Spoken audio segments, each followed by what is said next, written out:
This was the hardest speed paint I've done yet, and I'm not even sure if I like it.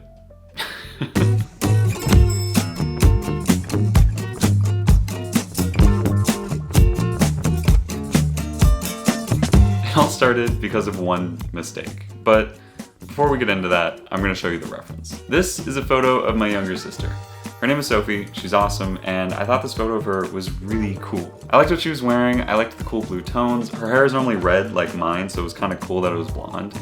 I just really liked the photo. This photo is also really complex, but at the time, I thought it was relatively straightforward. Usually for portrait studies, they are typically shoulders up, so you can put a lot of attention on the head, mainly focusing on trying to get the likeness of the subject correct. In this image though, I'm not just painting her head, I'm also painting her hand and the rest of her upper body.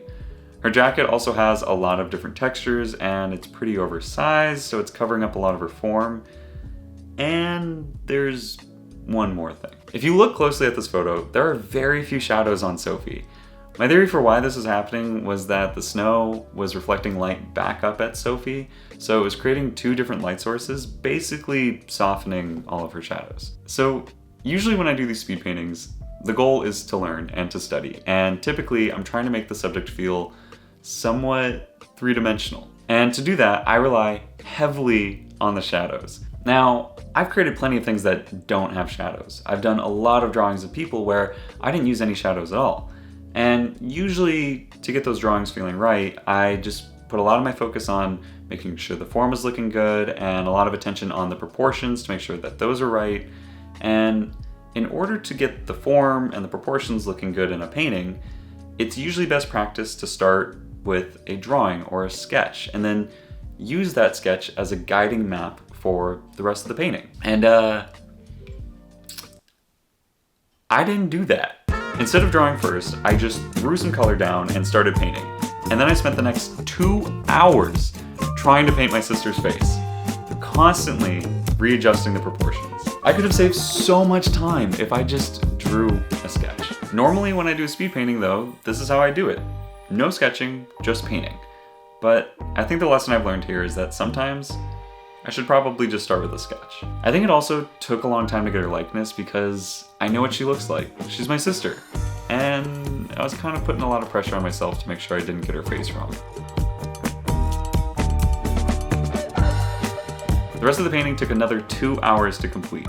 The jacket was confusing, her form was hidden, and there weren't any shadows. This was all making it very difficult to paint, especially to paint fast.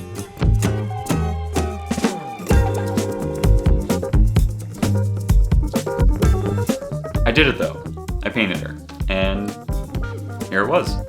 I decided to stop the study here because at this point I've been painting for way longer than I planned to. This was only supposed to be a study, a simple exercise, and if I painted any longer, it wouldn't be a speed painting anymore. To finish off the painting, I decided to treat it a lot like the other paintings I've been doing by adding in some scribbles and doodles just to give it some of that extra charm. I did also end up cropping it and adding in a few extra touches, and then the painting was done. Still not really sure if I like it, but I think that's okay. Originally, when I finished this painting, I thought the takeaway was something along the lines of, don't speed paint things that are hard to paint. But I've realized after a couple days that that isn't the takeaway at all. As an artist, I shouldn't run away from challenges. I should embrace them.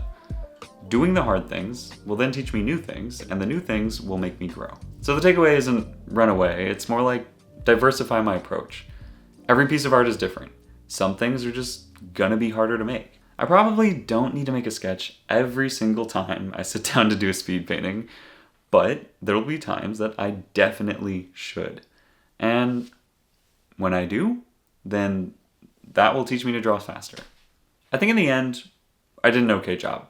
I wasn't as fast as I would have liked, the proportions definitely need some work, and when it comes to the patterns, I think I probably should have handled those a little differently, but in terms of a speed painting, I think it's pretty good.